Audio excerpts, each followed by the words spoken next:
join the select.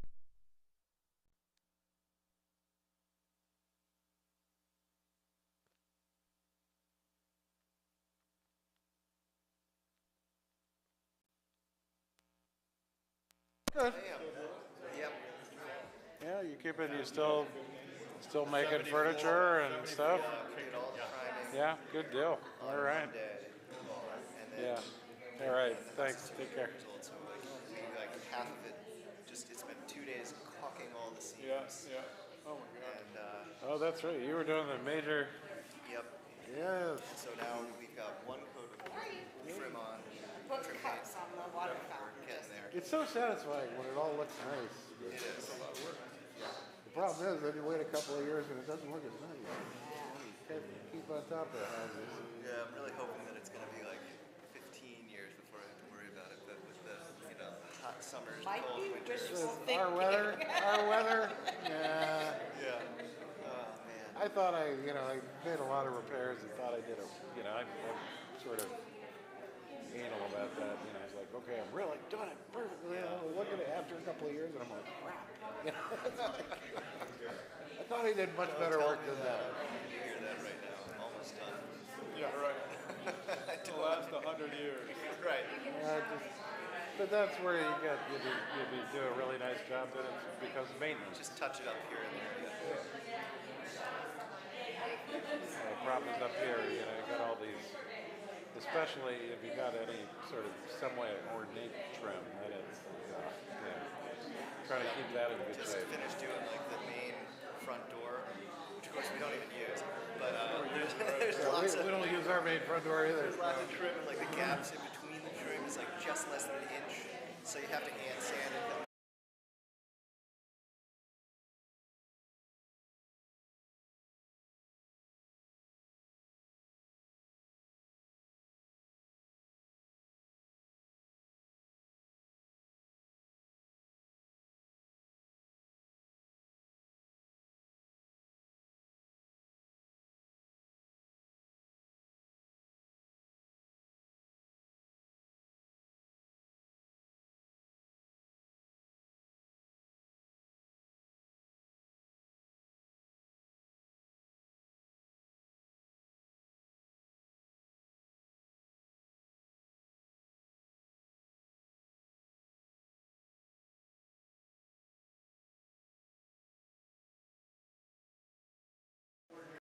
I don't even know if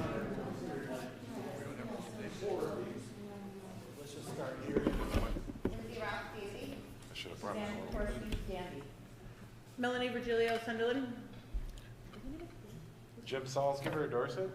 Jeff Wilson, Manchester. I'm Alex Wild, also from Denver. I think most of you know our superintendent, Randy Hall. I don't actually know a lot of people. It's nice to see all of you. I have met some of you, and I don't know some of you, but I'm glad you're all here.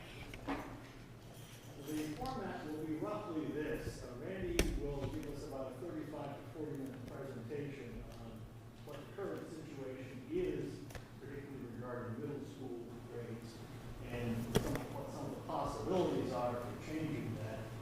We're going to reserve about 20 minutes for questions that you may want to ask before you can give us any comments on what you think makes sense, because you know a lot more background than you do, unfortunately. And then the next hour until 8 o'clock, which we will end at 8, is for comments. And we're really looking for comments informed by whatever questions you may have. Because we have a lot of different options. They all seem to have problems. And you can help us work our way through the problems, I hope. So Randy, go ahead. Thank you. Yes. May I ask both presidents to join me in? We don't need to begin an official meeting that way. Doesn't have to be official. That's fine. But I agree, we should pledge allegiance to the flag. We are in America, and I would agree with it. Okay. Are you wanting me to just begin? Or take a moment for those who would like to? I'm going to say something that will offend a number of you. The Pledge of Allegiance, in my thinking, has become such a rote thing, we don't even think about it. So if we're going to pledge allegiance tonight, let's do it really slowly. Let's think about it. Let's think about how that affects things that are going to happen in 2 weeks. And where's the flag? It's right behind you. Sounds good to me. Sounds good to me because I respect our veterans and Dan's one of ours and I want to appreciate him too. So slowly and think about those words. Allegiance to the flag of the United States of America, and to the republic which stands one nation, under God, indivisible, with liberty and justice for all.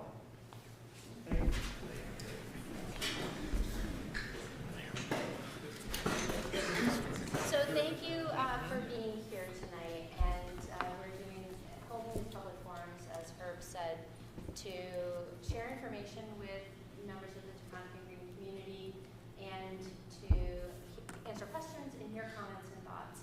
As I said to a few people, all of these have been really informative and helpful for us, and the comments you make, the questions you ask, every single time help me to go back. I'll speak for myself, but I go back and it makes me look into additional ideas or to follow up on suggestions. So please do, don't hesitate to speak up and ask questions. And I appreciate you just, kind of hearing where we are right now. So as we go through, I want you to be able to see Deb.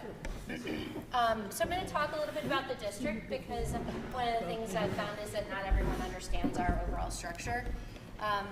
Why are we've got seats up here too if people want, there's like kind of sporadically set in this throughout over here, there's some more.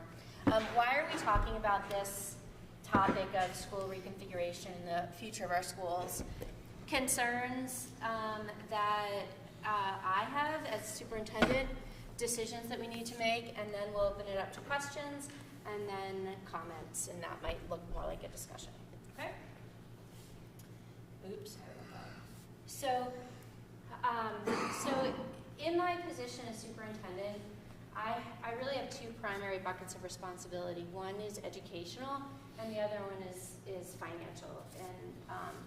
And so when we're preparing budgets, when we're looking at how we allocate resources, we look at the big picture, right? All of us live in, well, yes, I think all of us live in this community, and we know tax rates and things at the state level are affecting all of our taxes, and we try to be as responsible as we can here in the district. And the educational responsibility.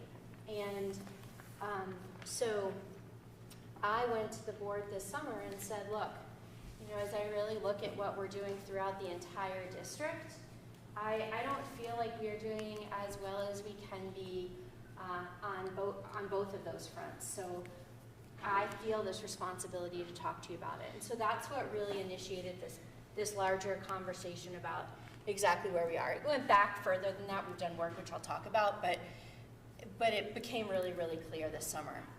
So we have 5 schools. We're here at the Currier Memorial School in Danby. We've got the Dorset School, Floodbrook, Manchester, and Sunderland Elementary. And you can see enrollment and grades served and enrollment up here. We'll talk a little bit more about this, but we've got pretty significant declining enrollment across the district. And projections are that that's going to continue. So what we have, and we'll talk more about this, is all of our buildings are under-enrolled, meaning there's space, and we're having a tough time with efficiency of scale. So I'm going to talk about that as we go on, but I think that is a key piece for that I'm certainly trying to figure out how do we address and tackle that. One of the, I would say, guiding cornerstones of Taconic and Green is all of our kids are all of our kids. So you've got representatives here from all over the Taconic and Green district, and they work to think about all of our kids. You've got folks here from Danby and Mount Tabor, and they certainly think about the kids who attend Currier and their other Danby and Mount Tabor students. they also think about everyone else and all the folks here who represent other towns. They think very, very holistically, and so I think that's important for you to recognize as well, that it really is about everyone. So about 2.5 years ago, Taconic and Green, we started talking about middle school programming for kids in grades 6 through 8. With declining enrollment and looking across the district, we saw that there were very different types of experiences for our kids. We had some really small programs in Dorset. There are 20 to 23 kids in a grade level, and so opportunities for those kids, true middle school experiences were really limited. And we were seeing that same thing across all of our buildings. So we started exploring what might we be able to provide for our students that we currently aren't. And so looking at economy of scale, if we moved our 6th, 7th, and 8th graders together into one building, what might we be able to offer them that we can't offer them now? So a more robust educational experience, more voice and choice, more electives. We heard from high schools that there was a big gap between our middle school and preparation for high school, and so how could we prepare our kids differently than we are right now? There were concerns around kind of the social and emotional development of our middle schoolers. There were kids, as we probably all know, middle school is a time of identity development. Kids really start to figure out who they are. They separate from their parents. They kind of come into their own, and in really small places, it meant that we're having and continue to have more and more students who are struggling to kind of find their people. So they feel kind of isolated and alone. And so we know that when we have more kids at that age, more kids are able to kind of find their friends and find their people and feel more connected at a time when they really, really need to. So opportunities, educational opportunities, extracurricular opportunities, just friends, social groups, support stuff, were all really big drivers. So we had a committee. We hired architects to come in and look at the Floodbrook School, which is up in Londonderry on the mountain, Dorset School in Dorset and Manchester, to say, if we were going to build a middle school or we were going to create a middle school, whatever that looks like, through renovation or through new construction or addition, where should it be? And they came back with a recommendation of Manchester, which is also what the committee found. And then the board, I'm looking to see if John's here, but he's not. Ben's here. The Taconic and Green board had a committee last year that went and looked into that more closely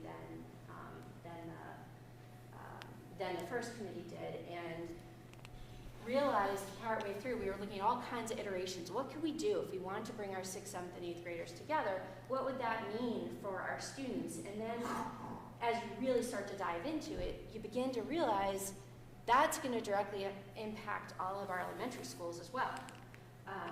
So the board agreed to do a facility review of buildings, because we didn't want to get too far ahead of ourselves and be planning for something that, if buildings were depreciated or needed a lot of work, we wouldn't want to make big decisions and then find out after the fact that the building couldn't support the needs that we had educationally. So those facilities reviews were completed, and I'll talk a little bit more about that as we go further. But all of this sort of led to this moment. That's kind of the middle school side of things. And we realized, okay, as we're looking at elementary programming, it all started at the middle.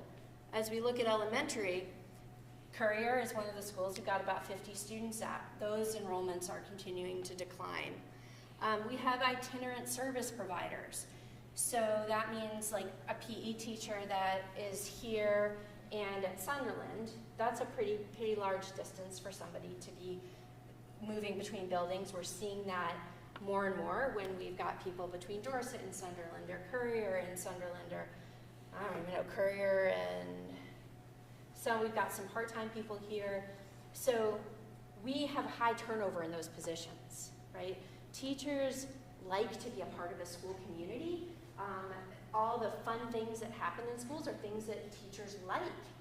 And so we tend to have high turnover for probably a number of reasons, but traveling between buildings over a long period of time can sort of take a toll on people, and they are looking for something where they can be in one place, be a part of a community that's more stable. So we have new curriculum in place, and there's definitely a learning curve for everyone on that. And we've got multi-age classrooms, particularly in our smaller schools right now. So that means some teachers are teaching 2 grade levels, some are teaching 3, some are even teaching 4. And that means a teacher's trying to teach multiple grade levels, multiple content areas, and do so well and with fidelity, so that all the standards and all the information is being taught and kids are able to learn that. It's tough. It's tough when you've got multiple grade levels and you're trying to do what's best for kids. So that's also a concern. We have interventionists who are teaching whole class instruction. So I'm going to talk a little bit about this, but we know educationally that having a tiered system of support for our students is really best for them in our schools. So we want our kids, everyone, to be able to get classroom instruction, and then for the kids who need some additional support, we want them to be able to get those services. And then if students have special education needs or more specialized areas, we are able to provide that. And that means, like, essentially, everyone gets class, we have intervention services, and then we have more specialized instruction. And we have in our smaller schools interventionists who are teaching classroom instruction, because teachers are trying to, we want to do what's best for kids, but then that means that we're taking away those services from kids who need them, because because there's too few kids in a grade level to say that we need one teacher for 4 kids or 5 kids or 8 kids. Randy, excuse me, perhaps some folks don't know what an interventionist is. Yes, so interventionists provide that additional support when I talk about classroom instruction. So it's providing an additional level of service, instruction, support for kids who need more time to learn concepts. So if you have questions, you can always ask me. So that means that system that we know is best for kids is being compromised, and from that financial, lens of things, we have to combine, because we don't have enough students to support one teacher per grade level. Does that make sense? If you have questions about that more, we can talk about it. Feel free to ask after. So the other thing is that you have the same people who are doing the heavy lifting in a school, because there might only be 4 or 5 or 6 teachers, and there's a lot of committees, a lot of teams, a lot of state requirements, and so those people are really much more burdened at smaller schools. So the last comment on elementary programming is that there's instability. So if you combine students at a certain grade level, and let's say it's like 2nd and 3rd grade that combined this year, then next year that might be 3rd and 4th, or it might be 1st and 2nd. And so teachers who are really, really trying to teach with fidelity and learn the content of the grade level, those bubbles and those combinations keep shifting. So they can't really quickly or easily become experts in the content that they've got, because it keeps shifting. Or, one of the things that's on my mind right now, and I'm looking at Cindy who's sitting in the audience, is in Sunderland's case, they've got a class of 17 kids in kindergarten right now. Those kids are going to go to 1st grade next year. I've got a group of probably about 8 kindergartners coming in, and it's like, how are we going to do this? Because now that 1st grade larger class, that class is now in 1st grade. Do I split them? Do we somehow figure out how to do kinder and 2nd? I'm not sure. I'm not sure what we're going to do. But those are like big hard decisions to be thinking through as we're trying to figure out what to do best for kids. So you find out that through this work that when you're analyzing it, we've got some challenges sort of all throughout the system that we need to address and look at. Let's see, what else? I think I covered all of this. Really, it's, the point is like, okay, this is where we are, and let's really be talking about this as a community, because I don't feel like it's responsible for me to not be addressing it and not be bringing it to everyone's attention and talking about what are the possible ways that we can address this. So I'm going to show you a graph in a minute of enrollment. So I won't spend too much time on that right now. I've talked about kind of inefficiency of educational programming.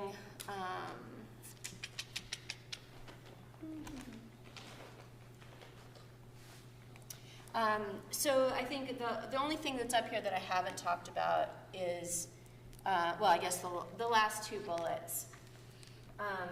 When you look at research on class size, because that's one of the things that comes up pretty frequently, there's really, I haven't been able to find something that shows any type of data for students under 15 students in a class.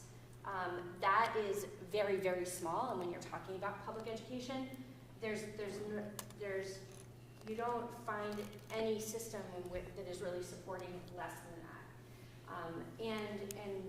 And so when we look at these really small classes, we don't necessarily see any educational benefit to classes that are under 15 students. And as a matter of fact, we sometimes can get sort of like a sibling type of a situation where kids who've spent 4, 5, 6, 7, 8, 9 years together, they know each other really well.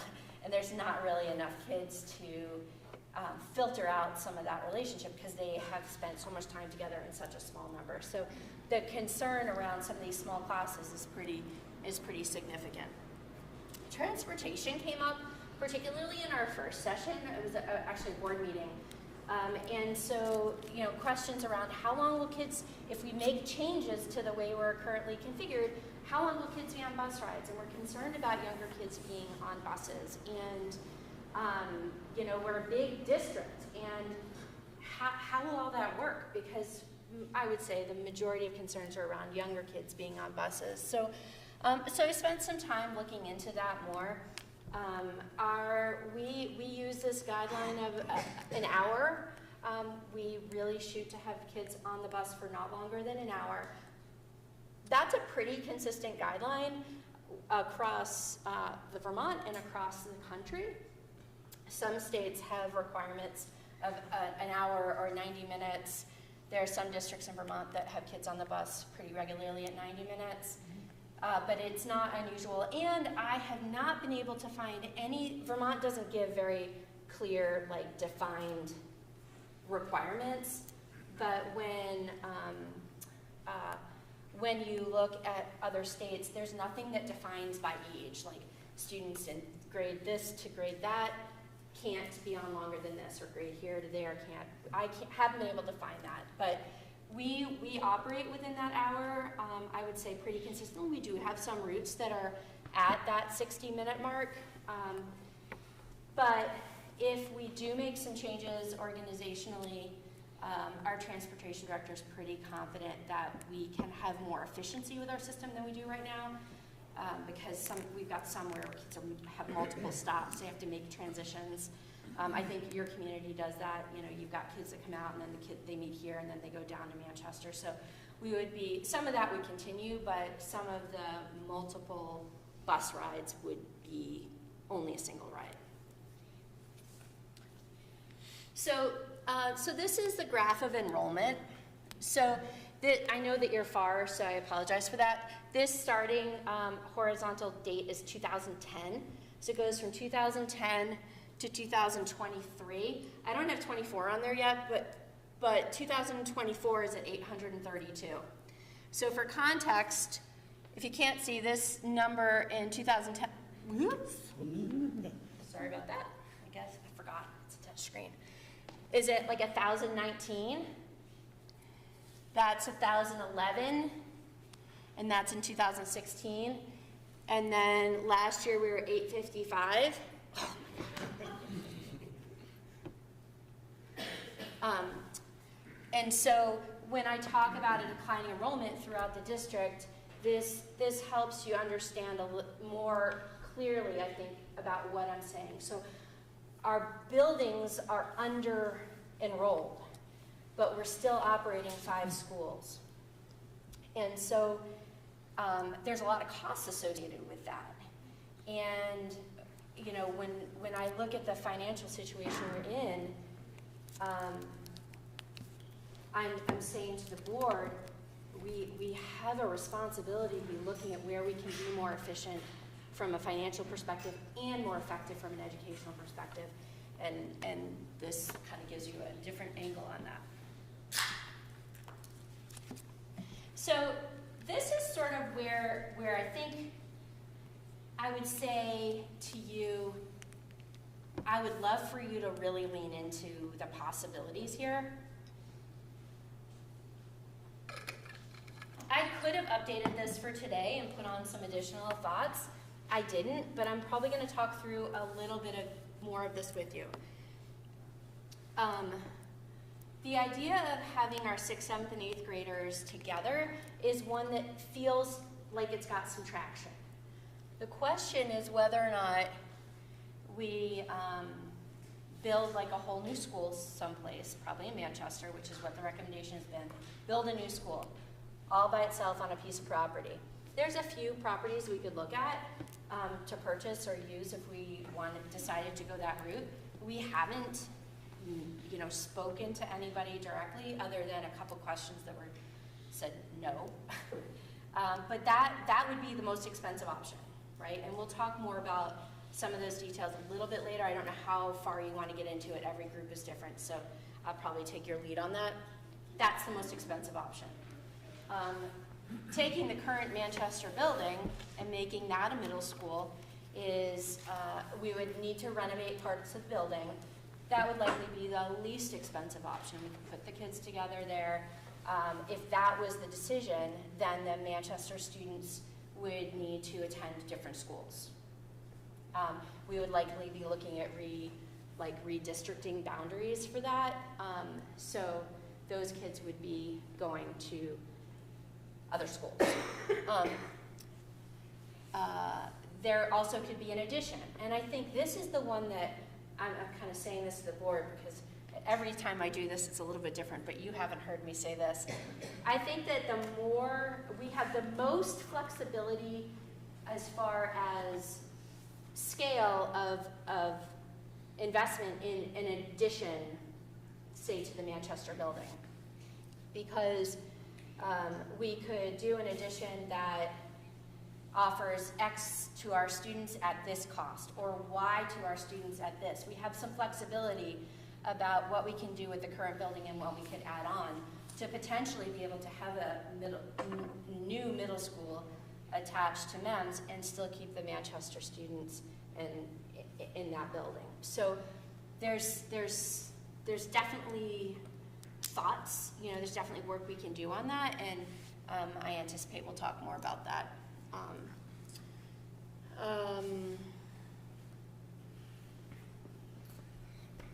So I've spent a lot of time, kind of probably too much time, trying to look at how can we reconfigure our schools and our kids to keep the buildings open and feel like we are sort of at a healthy size for programming and being fiscally responsible.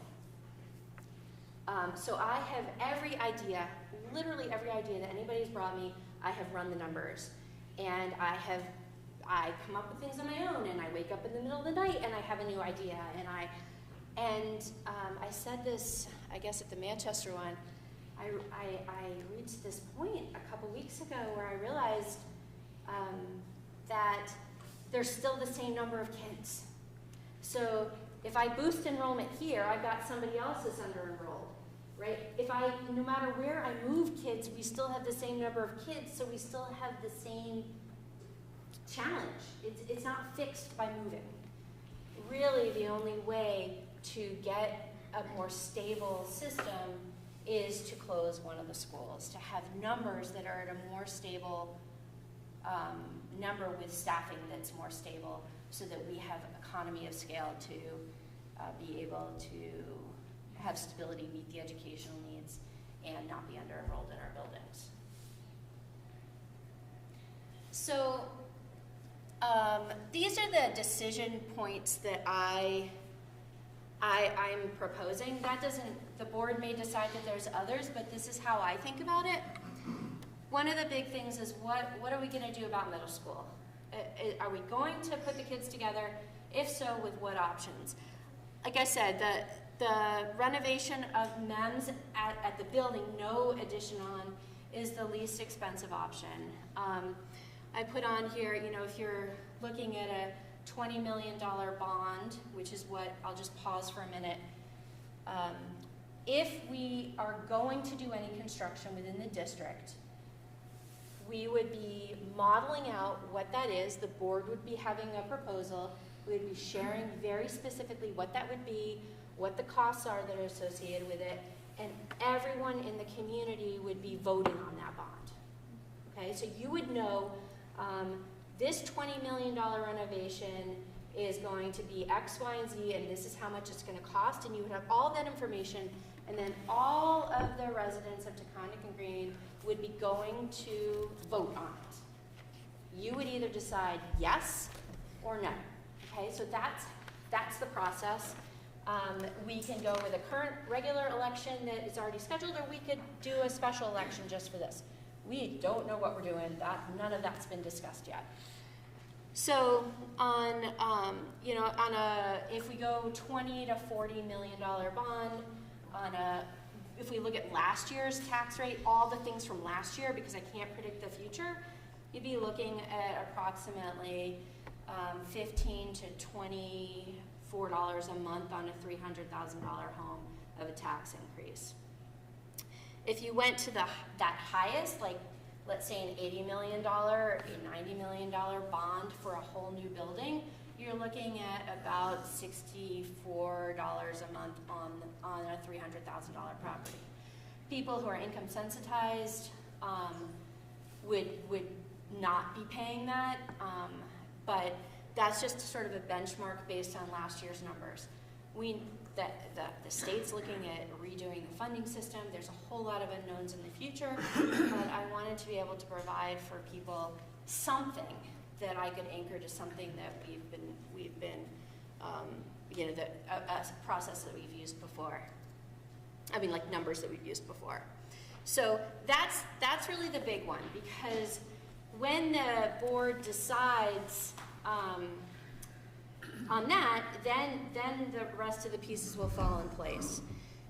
So so then we really also need to be looking at, are we going to operate under capacity in buildings, or are we going to be right-sizing things and really understanding the implications of those decisions? We're trying to provide as much detail as possible to people about you know, what it looks like in our buildings right now, and to hear people's thoughts and suggestions as we continue to explore those decisions. You know, what's best for our kids? Should the age of our buildings be a factor or not? And we're listening to people about that. When we did those facilities reviews, all of our buildings are really depreciated. You know, when you walked in, it was not lost on me seeing the 1966 on this building. All of our buildings are old. Vermont has not invested in its schools in a very, very long time. And that's really catching up with the entire state. So there's significant depreciation in all of our buildings. One of our schools is at 75% depreciated. Any way you look at that by any mechanism, they would say, you know, it's kind of exceeded its life expectancy. And so how do we consider the depreciation? We know that there's work to be done in our buildings. We're addressing all of that. Many of the issues that were raised in our buildings that are like health and safety related are already being addressed or are being addressed this year. But how much are we investing in buildings that are already in pretty rough shape? And you know, again, what's the right decision for us around that? And then what's the timing of all of this, and what's the sequence? I get that question a lot. You know, I think, you know, somebody said, are we going to do something in the middle of the year, this year? It's like, no. How quickly might something change? That will depend on how quickly the board makes decisions and we move forward. And there's a lot of decisions to make, you know, leading up to that point. So, so we are here now. I think this is the end of, this is like, that's sort of the end of the big picture presentation for you. There is, you'll see this QR code. I am so sorry. I meant to bring, like, we've got handouts too, but I'll leave this up here. If we're going to move in, I'll turn it over to Herb in a second for the questions in the comment section. What we've seen is that there are sometimes people that are coming to these forums and they either have thoughts but aren't necessarily feeling super comfortable about sharing them here, or people are leaving and then thinking about something that they wish they said. And so if you go, so I'll just start here. If you scan this QR code with your phone before you leave, it'll open up a window on your phone and there'll be a Google form that you can either choose to put your name in or anonymously share comments. There's like one question, right? Just one question, I think, on it. And so we would love to hear from you. This is also available on the website, on the Taconic and Green website. So the same form is accessible there if you don't scan the QR code now, but you want to scan, you know, want to make some comments. It's just a way for the board and for me to be able to hear from the community in a different way. So, turn it over to you. Particularly welcome questions that would let you give us some advice on some of the items that Randy just mentioned. I'll just remind you what some of them are. What is best for the middle schoolers? What's best for all the students? Should we continue to spend money on all 5 of our buildings? And can we afford to pay more compared to what we were paying when we done sensitivity or what we were paying suitability? So, the question is, so that you can give us some advice based on what we've heard. Yes? You keep talking about adding on or building a new building, but in this whole discussion, you're talking about shutting 1 or maybe 2 schools down. Why would you consider building when you would have 2 buildings that would currently be vacated that you could utilize?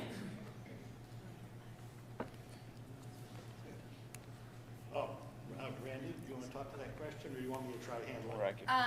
So I apologize. Neil was just asking about just the sort of the streaming system we've got here with the public. So, right. So 100%. We know that we're under enrolled.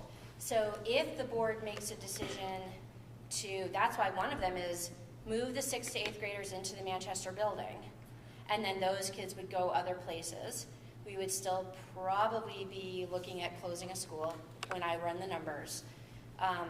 If we decide, you know what, we want really a 21st century experience for our kids, and there's a lot we've learned about what the environment in which kids learn best. If we decide as a community that we really want to provide that because we're looking at this long-term investment into that experience, then that's what people might choose to support. The trickle-down effect of that would be, all right, if we're doing this, then what does that mean for the other buildings? And that's why it's all tied together.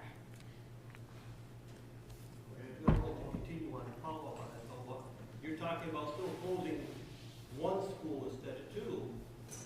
Why couldn't the parents of Manchester have an option to go either way depending on which one? Some may work in Rutland, some may work in Bennington. They may choose to go either way and drop their kids off.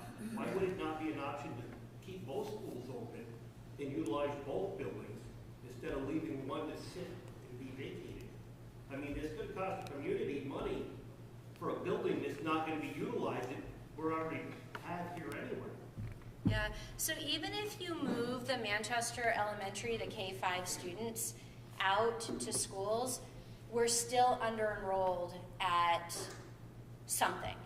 Whether, depending on where they go, some building is still under-enrolled if we do that. So yes, it's an option, but we're still dealing with the same educational challenges that I shared earlier. Sorry, I don't want to put anyone else on. I'll get back to you and give some of those things first. Yes. So going back to the micro class size versus larger class size, so it seems to me if you're going to take kids from, say, two schools or put all of, whatever it is together, would we not run a danger? What is the optimum class size? If 15 is too small, what is too large where kids are not going to get the attention they need?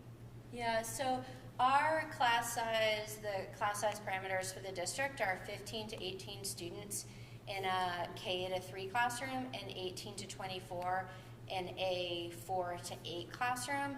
And those are, at or slightly lower than what recommendations are across the state and lower than most states. So it's that in general, I would say, if there's a class of 15 to 18, there's no difference in performance based on class size. But so I don't know if that answers it or not, but. No, not exactly. Okay, do you want to ask it a little differently? I can. So if you're taking, say, just for, hypothetically, Sunderland and Davie were shut down. Yep. And, the kids were shifted. So if you have a 15 class size for one in Sunderland, maybe you have 13, 14, 15 in Davie, that's 30 kids in those classes that you're now going to bring in together. My question is, you say 24, you've already got how many kids in that class in, say we go to math, that's where the kids end up. That seems to, and would you split them into different classes? How would that work? It seems like jamming a lot of stuff into a very small container.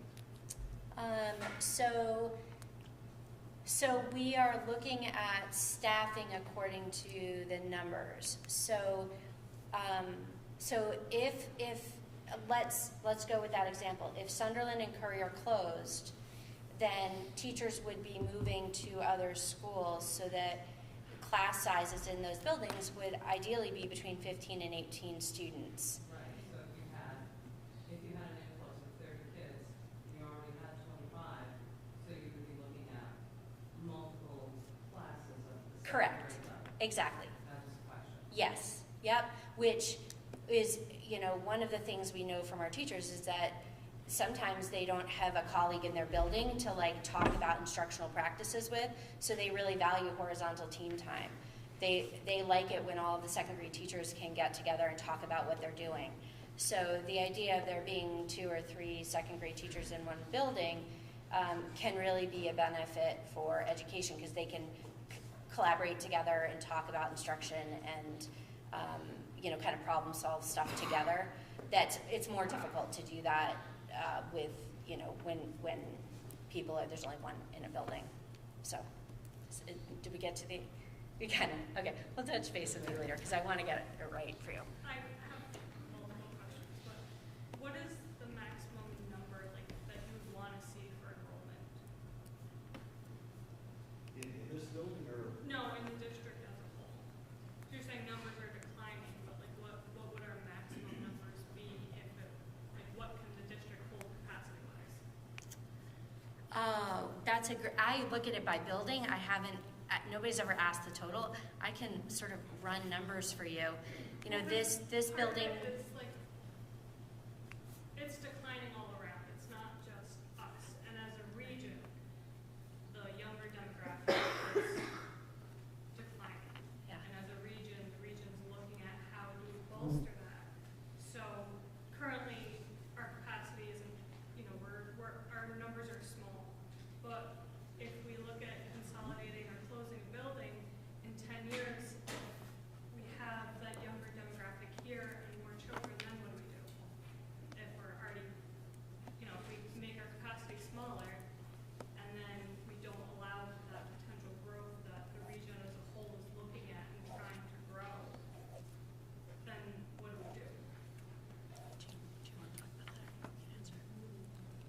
Me? I can talk about it. I can jump in and talk. I'm Ben Freeman, and I live up on the mountain. And I was on John over there was the chair of the middle school committee. I was the vice chair of that committee. But we did spend a good bit of time talking about that. And I think the idea would be that any kind of renovation or work that we do on a building the intention would be to allow for flexibility and growth over time. It's much easier to expand onto a space than it is to close off a space. Right? The idea would be that the efficiencies that you can get in Manchester, so this goes back to the last question. Adjusting for scale, it's much easier to go from 2 to 3 classes if you see a slight decrease or increase in group size versus to go from 1 to a blended class size. So if that makes sense, in a very small school, if you only have a class of, say, 5 students, then you have to merge that class with another grade because we can't fund a teacher for 5 students.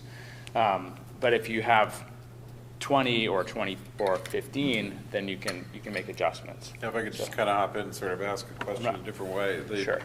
Yeah, I think, when the graph that was up there on how many kids we've had over time, when we had 1,100 kids back in 2010, I think at that point we were still not at capacity for our schools. And now we've got 268 fewer kids. And so that just, we have room for, if we closed a school, that would reduce our overall capacity, but we have a lot of excess capacity because we've, in schools like the Dorset school now is at, whatever, we're 165 or something like that. It's been at 250 kids before, not that long ago, and it was fine. So, I think that's kind of gives us some scale to the capacity issue a little bit. And I don't want to go on too long, but our 2 smallest schools, the capacities are just around 100 students. So in terms of our overall, how short we are on just a number scale, that still doesn't even meet up to that degree of scale that we're talking about. But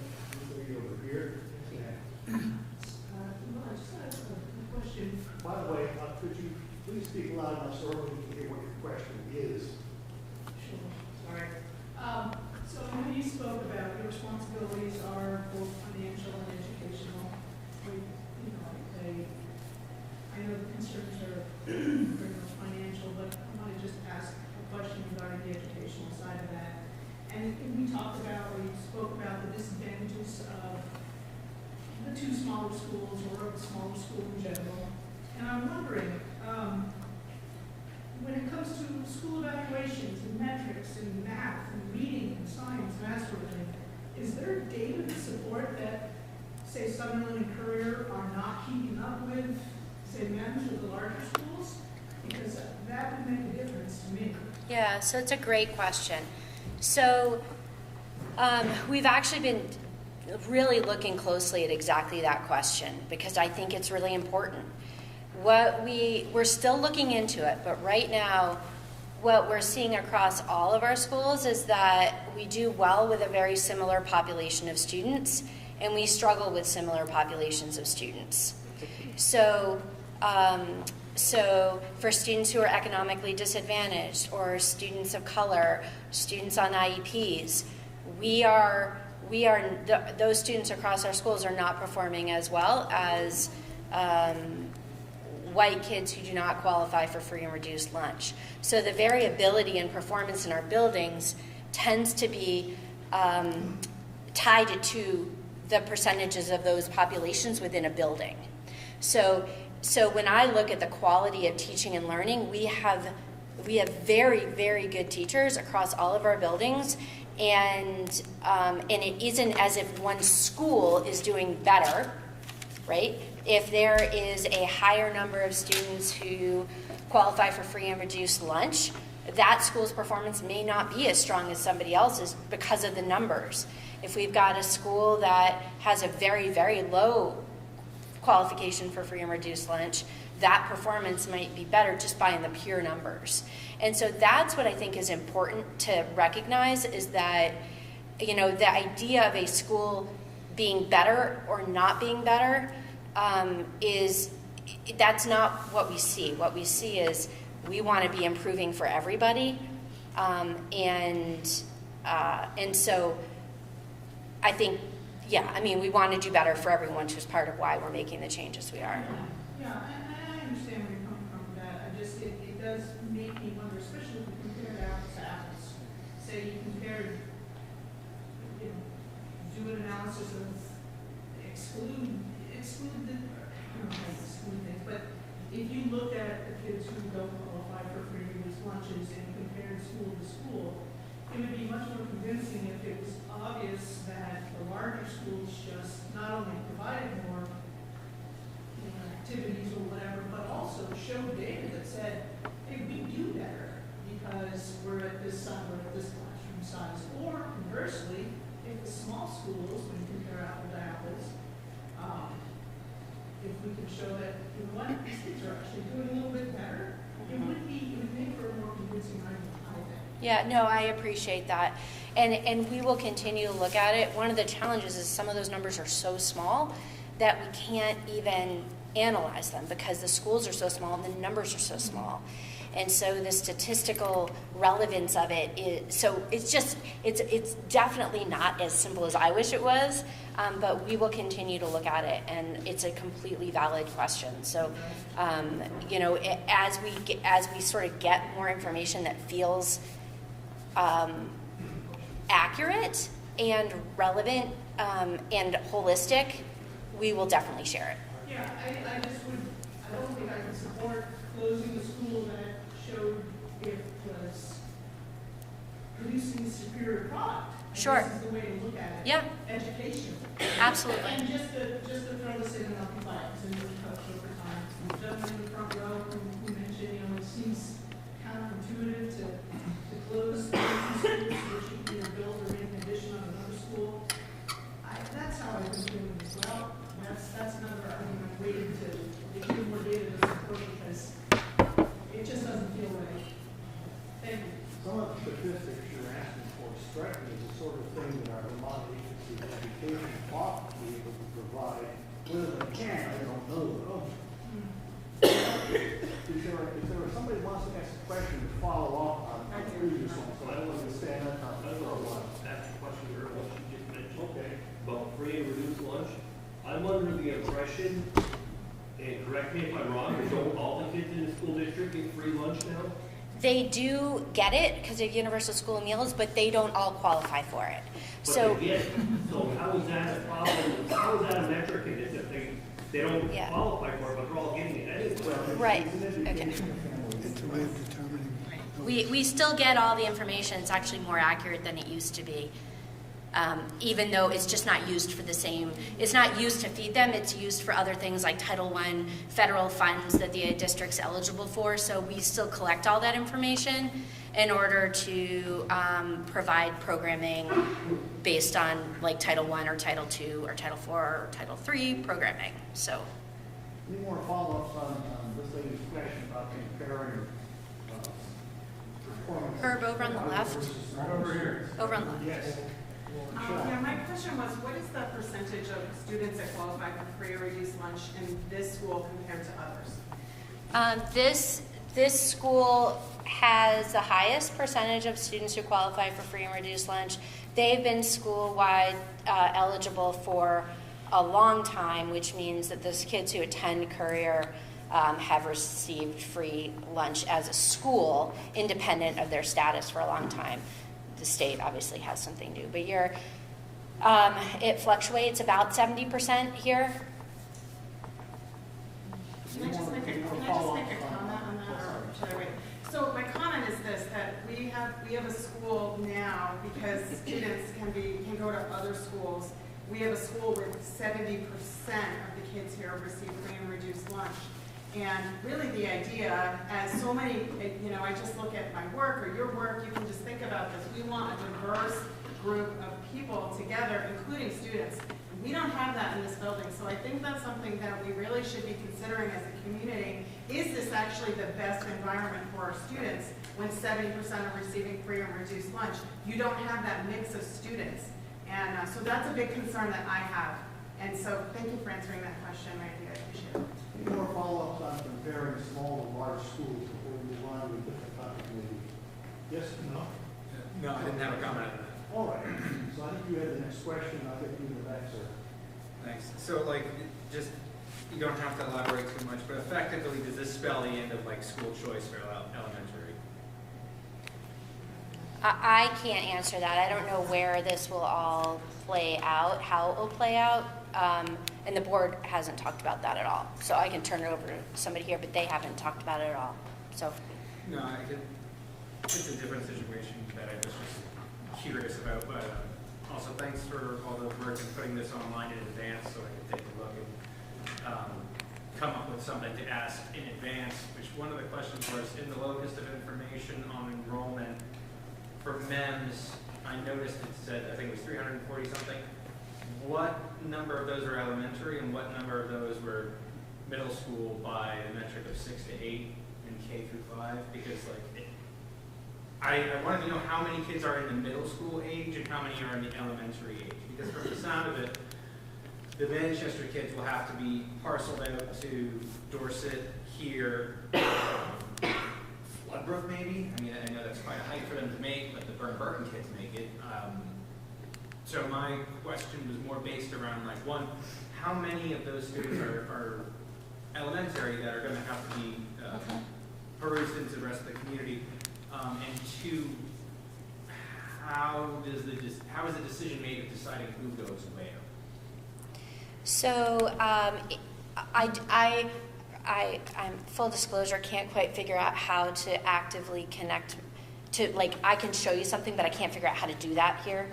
All right, on the website, if you look at the September presentation, because this one's updated, you'll see the enrollment information. It's all on the website.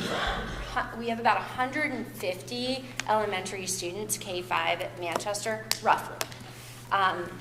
And there's about 170 right now, 6th, 7th, and 8th graders, roughly. That's probably a little bit low.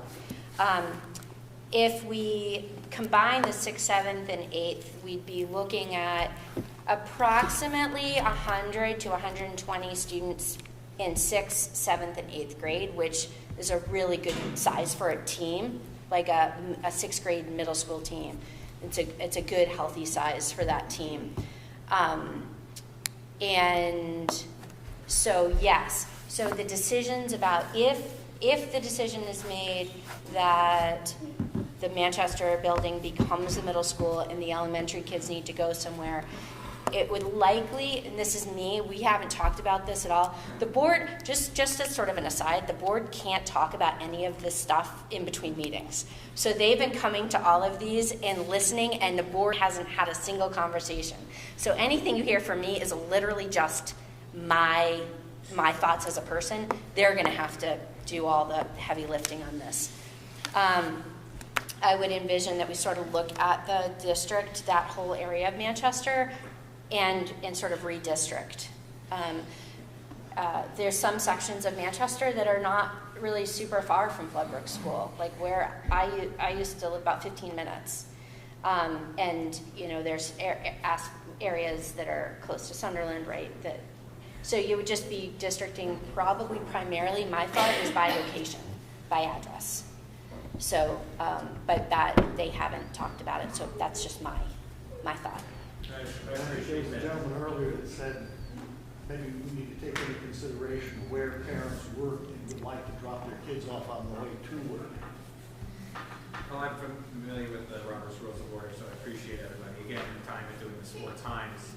But to follow up on like the assigning kids in their locations, you know, how was it decided to set 6, 7, 8?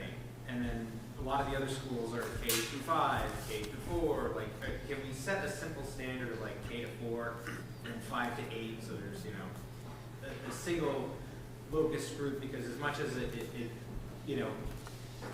1 and 2 is right there, 3 is there, 4 and 5 is there. Why is it decided that way? Because, I understand right now, and to make it clear, like I'm in the camp of closing down a school, whether it's the one in my backyard or the one down in Sunderland, it doesn't matter to me. It sounds like, having a centralized middle school as having kids who've gone through middle school and one that will be entering, hopefully this school in 4 or 5 years, like, I'm concerned about what my older kids went through and seeing, how behaviors between middle school age and elementary school age, it doesn't really work so well at MEMS. And a lot of parents I know who had, I feel that MEMS is losing elementary enrollment to places like Maple Street, not just by, purse strings of people with higher, spoon levels than I have, but also just the measure of people's, experiences either, multi-generationally, or whether they had a sibling with that experience, or just simple word of mouth.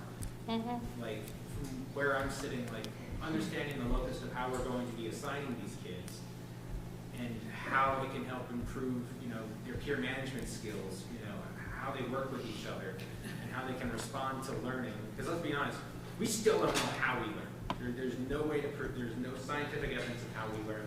But I know when you start mixing up everybody in different age groups, like, everyone's learning a different thing at a different speed. And I know that's why we have IEPs, that's why we have VSPs, that's why these programs are in place and why they're important. But like, from the outset, it sounds like you've been pulling your hair and trying to find an answer, and you're trying to give it to us the easiest way possible, but it's not a poison pill. I'm swallowing it.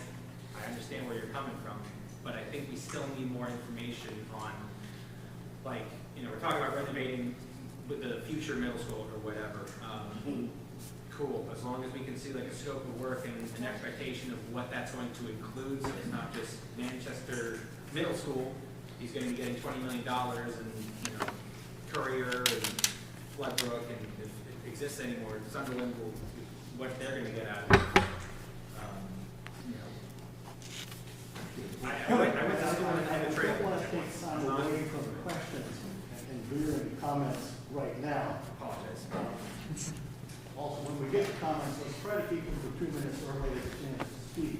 Are there other questions, though, first? I think the gentleman in the back row had a question a long time ago. My question would be in regards to, a lot of this conversation has revolved around our students and making things better for them. But a lot of what a school is part of a community, and that's what we have here, is a great community. And has that been taken into consideration in closing certain schools? Because I would hate to have this school closed down and then all of a sudden our Friday night bingos are gone, and this is gone, and that is gone, and our craft fairs are obsolete now. And that's going to just take away from the whole town in general. And that is one of my biggest concerns, as well as, the welfare and best thing for our children. So we heard that comment in Sunderland, we heard it in Manchester. The board hasn't had a chance to discuss it yet, but you certainly hear it. I think you're next in the yellow Can here. I just make a quick comment Yeah. about that, Herb? I'll tell you, that weighs on me a lot. This, as I've said, this is really not the conversation I want us all to be having, right? And that particularly here weighs on me a lot. And we have heard it. Herb is absolutely right. We have heard that sense of like the heart of a community. And I don't know where things will land, but I kept thinking, is there a way that the building can still be the heart? Is there a way that a community can still maintain some of what is the heartbeat? Because you're right. You come to the Harvest Festival, right? Or the Camp Read a Lot. Like it is awesome. And the way that the community comes together for those events. I am very aware of that, and so so it's really not lost on me. And I don't know what the answer is. I don't know what will be decided, but I think that sense of community. I'm curious about whether that sense of community can be created within a community differently if there's a commitment to it. And I don't know even what that means, but I like the idea of leaning into that to some extent if needed at another point. Just thinking, what happens to the buildings if there's a closure? Yeah. Maybe. Yeah. Yeah, just, it could be relevant. The agreement that brought us together, the Taconic and Green. Yep, sorry. The agreement that brought together the Taconic and Green by bringing together all the towns. Part of the deal is that if a building were to be closed, the Taconic and Green bought the building for $1. And the deal is, if we close the school, the community has the right to buy the building back for $1. So, it certainly doesn't answer all those questions, at least from the standpoint of what Randy was talking about. Could a community come together and still maintain some of that, community? It's an option. Financially, that's not going to be a possibility. I just. You know that right off the bat. If you close Okay. the school, this building's going to, who's going to be able to maintain and keep this building alive? Can I please stick with questions until all the questions have been asked and get the other. So I had a question. Hypothetically, if Currier was put on the chopping block, does the town actually have a vote on this? Yes. The town. Does the townspeople have a vote to close their school? Jim, you didn't have that language handy. I can try. I don't have it handy, but. The agreement says, and I can be corrected if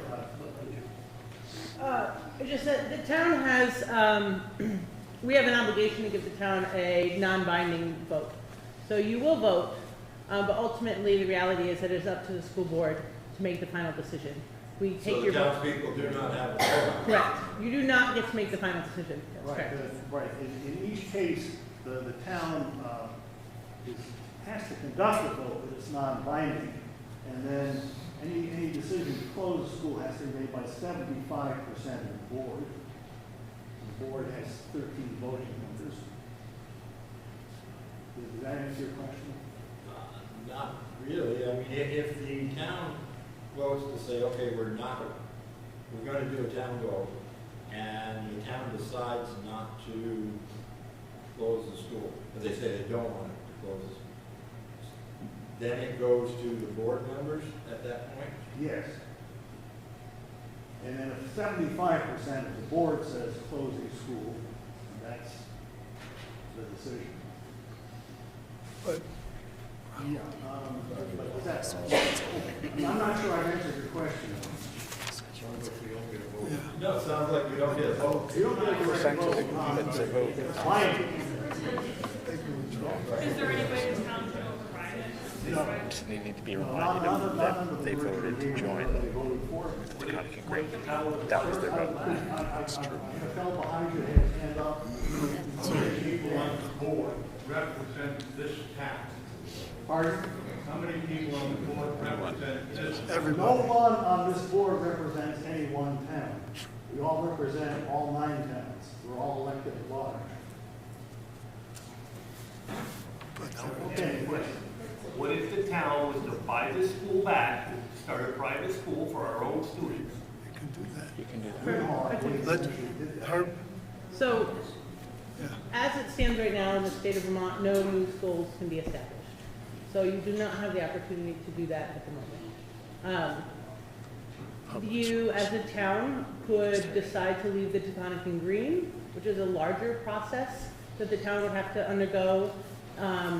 But unfortunate for your, in this circumstance, the board again, I'm sorry, not the board, all the surrounding towns, all the 9 towns of the Taconic and Green have to vote to release you from the Taconic and Green. So those are other avenues. Like I said, it's a whole separate process. But if you want to explore them, those are ways to kind of work around this system right now. And there's a lot of laws about that. That would have to be started at your local government, not necessarily at the school level. Herb, over on the right, It probably would those take couple women over there have had, on the right, they've had their hands up. I have two questions. At the start of the fiscal year, there was over $3.5 million in the building and grounds fund. And I'm from Sunderland, so that's important to know. Over the past 5 years, only $30,000 has been spent on Sunderland School on buildings, which is the least amount of the 6 schools. If these priority 1 items are so critical, why are we not addressing at least some of them with $3.5 million available? For note, Sunderland is not the worst priority 1. Dorset is. So we keep continuing to talk about the bad shape of the schools. We have $3.5 million where some could be spent on the priority ones that are so critical. So what's the plan to use some of that money? Maybe, Randy, before you answer the question, for folks who didn't go online earlier to look at the presentation, just want to explain what priorities 1, 2, and 3 are. Sure. So when the district had the facilities reviews for the 5 TNG schools, the report came back with priority 1, priority 2, and priority 3 recommendations. So each school had a number in dollars of the total cost of renovations within each of those areas. And then we also received the line item for each of those items. So what's in there in the report? So the report was written as far as like future thinking and work. So what we're doing is looking through, we've addressed a number of the things that are on that list, and we're also looking at what actually is on there that's listed, and is there code now that says that we should be doing something, or is it anticipated that in the future it's going to be an issue? So, we're unpacking a lot of it, and we still are unpacking it. We've done work on things that are on the list, and there's still work to be done. Just an example of the types of things that are on that list, it was identified that here in this building, Carolyn, you probably can remember the words better than me, that the urinal in the bathroom is covered up and not usable and needs to be fixed or repaired, and there's a cost associated with that. I believe that was listed as a priority 1, but in fact, there's nothing wrong with the urinal, it just wasn't being used, which is why it was covered. So some of the information that is in there is inaccurate, and so we're trying to go through and address all of it. And we only go into the $3 million when we've exceeded our budget. So like for this year, the regular buildings and ground budget hasn't been expended yet, so we haven't had to go to the board to ask them to release money from the buildings and grounds fund, but we will when we need to. So it's still all, anything that needs to be done. We've been doing a number of projects already, over the summer and in the fall, but we'll continue to do that because we do have the money, which I think is also important for you to know. As Leslie said, we have $3 million and we also want to be cautious at this point about what we're investing that in, given the conversations we're having. I want to be responsible. And so when we know that there is a health and safety risk at any of our buildings, we're taking care of it right away. When we know there's something that we can hold off on, I'm holding off until the board's made a decision if it's not an imminent risk, because I don't want to be using money that ultimately we don't need to be using on a building if it's not going to remain open. That is not how we're choosing to operate at this moment. Looks like you were following. The second question completely separate. Let's save that for later because there may be other folks. The woman next. The woman right next to us has had her hand up. Super long time. I would like to, since we're talking about condition of the buildings, let's stay on that until we've exhausted that topic and go on to another one. Sir, in the back. Well, I get the part about the conditions of the buildings, but I keep hearing there's a couple conversations about both class capacity and then building capacity. They're obviously different. So when you're looking at the conditions of the building, is there an optimum capacity? Like at this school, is there an optimum capacity that you would say, yes, at that level of enrollment, this would be a building to keep open, whether they come from Manchester or whatever? I mean, has that been established? Yeah, yes. So we have, it's on the website, but for this building, we look at about 110 to 120, given the size of the classrooms that are here. Is that maximum? Ma'am, could you please raise your hand if you want to call on? Just a follow-up. Ma'am, could you please raise your hand if you want to be called on? I think there are other folks that have hands up before you did. Ma'am, over there. He has the Well, I senior have development. a question about one of the scenarios. With the middle school being completely built from scratch, what happens to the building right now in that scenario? I have a follow-up to that. So if we build a middle school from scratch, what becomes of the current MEMS? That would be, again, when I said, the first decision has got to be the middle school, right? Like what does the board want to do? How are we going to talk to the community about that? If that's the decision, then that for sure is the next big question, is what is going to happen? And I don't have an answer. Board hasn't talked about it, but that probably opens up a whole lot of other possibilities, right? Like, so another whole series of discussions. Yeah, I was going to ask just hypothetically, if something like this happened, that I hear everyone talking about how important place is. I think it's like all of a sudden people have to drive far from their neighborhood and community. It really disperses everybody. I also have a child at MEMS, and it's a big school, and I don't always feel connected to Manchester itself in the way that I hear people at smaller schools connected. And I wonder if there's a scenario where there's an addition built on MEMS, but then the pre-existing space that's elementary school can be bought then by the town and turned into a community center. Because I also think, I love the idea of putting resources to middle school on its own, but I also see the advantage of the older kids and the younger kids mixing still in some capacity. And I would hate to see the middle schoolers just be geographically on their own, because I know for me, when I was in middle school, sometimes it's important to be accountable to people older than you and younger than you. That's one thing I do love about the men's community, is that the younger kids have a lot of interplay with the older kids, and they have to be accountable to those young kids. So is there any scenario where like part of the school could become a community center that all of the communities could feed into, and the elementary school is there, would be dispersed? I can speak for the board that we have not discussed that at all. Whether anybody's discussed it with the superintendent. Nope, that's the first suggestion of that, and I appreciate it. I think the suggestions are really important for all of us to hear right now. So it's an interesting idea, because I do think our kids need someplace to go. What was her idea? Can I say a follow-up, or should I ask my question? Go ahead. Either way. Build an additional rooms for the middle school.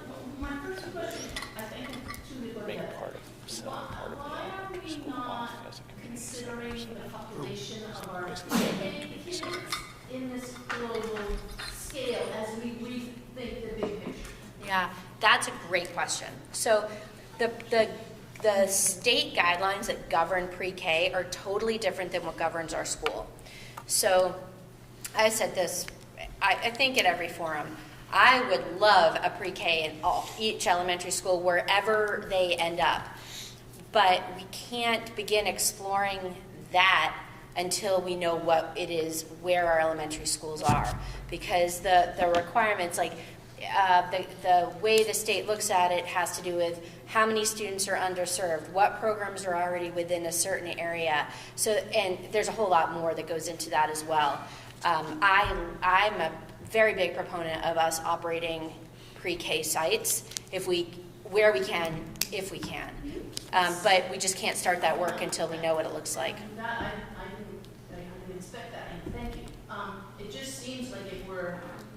counting space in all of our schools, that's an important number. Yeah. To know. It 100% is. And, you know, there's a lot of discussion at the state level about whether or not our 4-year-olds come under the purview of our K-12 system. There's some real benefit to that. And if that happens, then we have a whole different, you know, set of criteria and a whole different process. But in my mind, as we're thinking about options, I'm thinking about space for pre-K. So that's considered, even though I feel like I just can't talk about it within this context because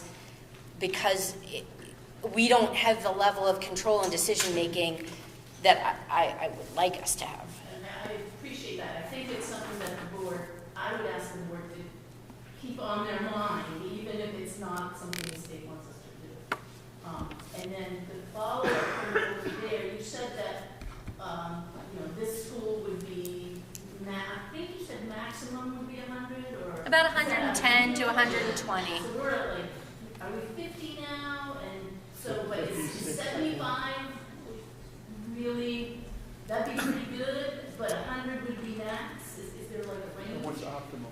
Yeah, so if we think about the educational kind of pressure points that I talked about in the presentation, what we would want for any school ideally is at least one class per grade that's a pretty stable population that works within those optimal class sizes. We want a high enough enrollment that we can have as many stable, even like unified arts and support staff as we can within a building, because that stability is really, really beneficial for teaching and learning. So when you think about a building that's, if we just for the moment say K-5, that's 6 grade levels, if we arbitrarily use 20 students per class, some could be a little more, some could be a left, you're looking at about 120 kids. Could you put more in? Yes, but your classrooms would be really full, and the classrooms here are not huge. So, and so I think, you know, that's we try to look at it from like a healthy perspective. We don't want to overcrowd our classrooms, but we want to have a stable system. Thank you. Yep, you're welcome. Any questions from somebody who hasn't already asked one? Yes, in the back. So then the 56 students is obviously then not including pre-K. So we're looking at just enrollment through for K through 5.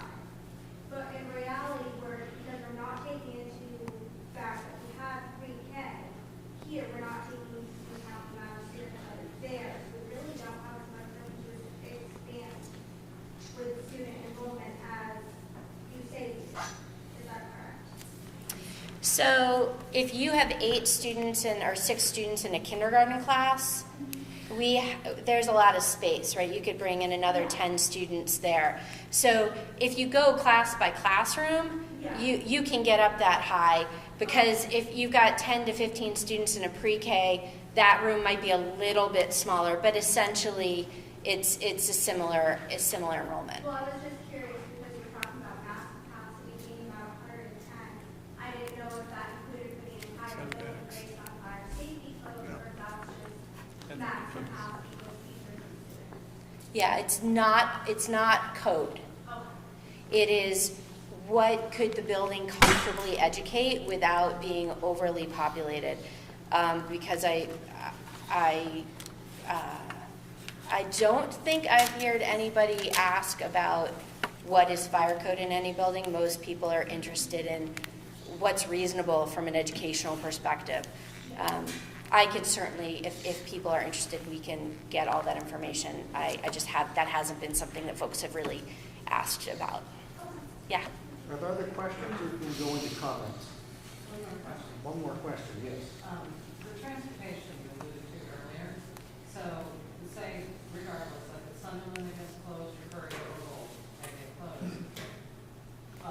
Logistically speaking, those 2 towns are about the furthest away from Manchester, I believe. So our kids would be on the bus attending, because I don't know if you've driven around Danby, but we are very spread out. Yeah. And there's now Currier being accounted for as well. We are very spread out, so the kids would probably be going 90 minutes. It doesn't sit right because the Manchester kids or the Dorset kids or the kids who are closer, and you don't help on your own, it's just the way it falls. The kids on these other two outlying schools would be, if you're going 90 minutes one way, then you've got to go home. So that's a lot of time for little kids on bus. And I know you said the hour, 90 minutes is, the state has bus numbers on it and all that, and I get it. But my children went to this school, and when they went to Mill River, they were on the bus an hour plus one way every day for the whole 6 years they went to Mill River. And they were older and much more able to cope with it. I'm concerned about the younger kids being on that line. It seems very skewed. Man behind the gap. I have a question about teachers. If we do close Southern and Currier and/or, what will happen to teachers who work in this building? So I don't expect that we will be needing to reduce positions, because when we look at the pattern of people who retire or who have left on an annual basis, we would be able to absorb the positions within the district. So depending on what the board decides, I would work with the union to decide, okay, what is it going to be the specifics around it. There are guidelines for us around seniority, and everyone is kind of in a seniority rank. But the details of the process would be something that I'd work out with the union once we get to that point. I can't promise that there would be no reductions, but I do not anticipate that will happen given the patterns that we've had around, like I said, retirements and people leaving in the last 5 years. And to make sure that those of you who didn't have a question, did have a comment, get to give those comments, I'm just going to call on folks, you can either ask the question or give a comment. Bear in mind, it would be really helpful for us if you could focus somewhat on these questions. What's best for middle schoolers? What's best for all the students? Should we continue to spend money on all of our buildings? And can we afford to pay more, either income sensitivity or the straight real estate tax for those who don't qualify? All right, who's next here? Yes, So, former board member. yeah, I want to go back to the conversation about building numbers and reassigning kids, because I got confused by a response to a follow-up question, and so I'm hoping it can just be a more clearly stated answer. So with our current numbers, when we're looking at the 5 buildings, we are under-enrolled.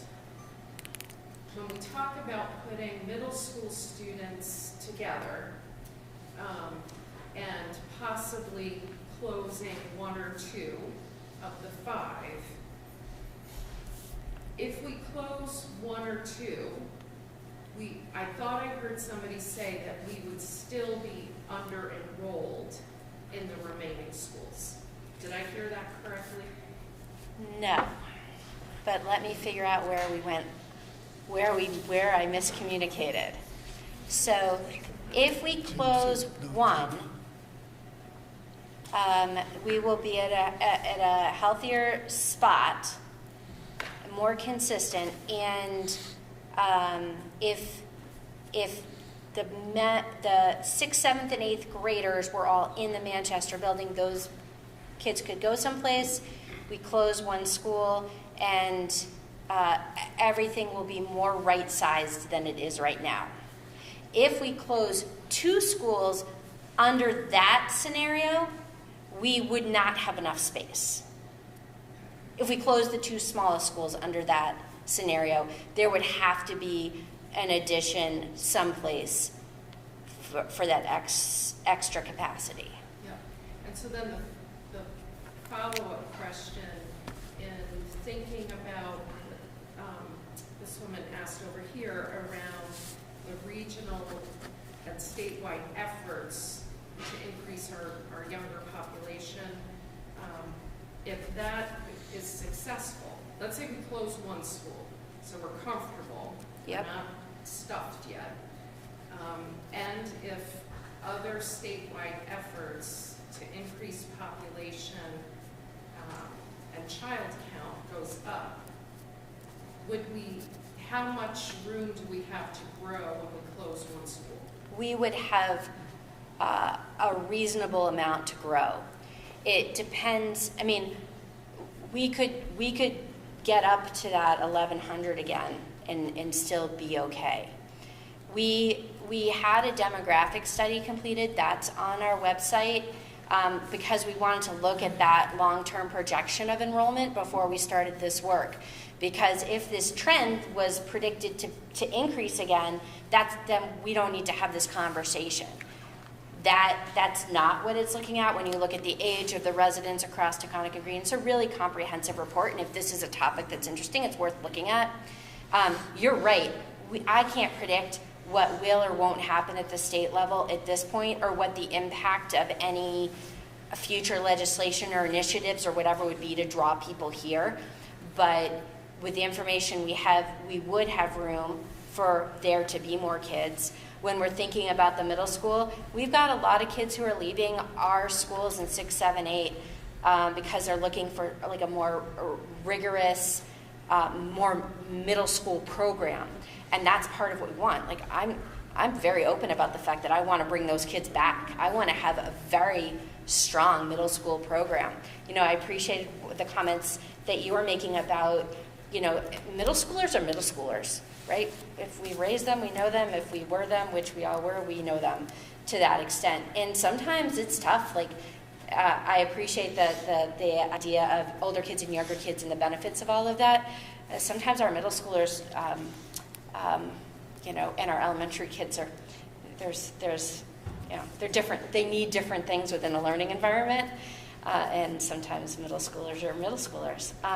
So the idea of being able to have that entire space that is developmentally appropriate for them is really something I think that we can benefit from. So I just went off on tangent, but did I answer your question, Kristen? Yeah. Okay. Who has a question or comment that hasn't been called on yet? Yes, sir.